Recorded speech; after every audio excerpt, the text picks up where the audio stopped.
Coret-coret pencuri uang rakyat di pagar gedung gegerkan Kementerian Sosial.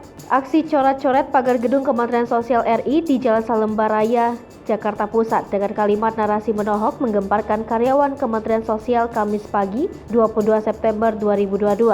Aksi coret-coret tersebut berbunyi, Menteri Sosial pencuri uang rakyat dan pencuri uang rakyat.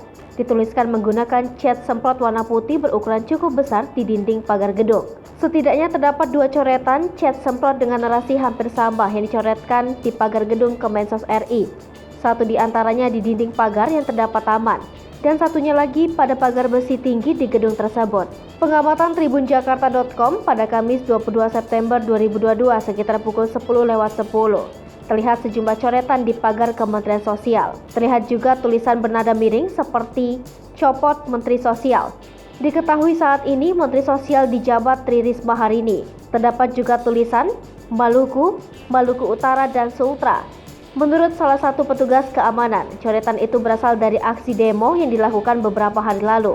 Namun sejumlah petugas dari Bina Marga terlihat berada di dekat lokasi coretan.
Hai pemirsa Sri Popo TV, jangan lupa komen, like, dan subscribe, serta tonton terus berita-berita terupdate lainnya ya.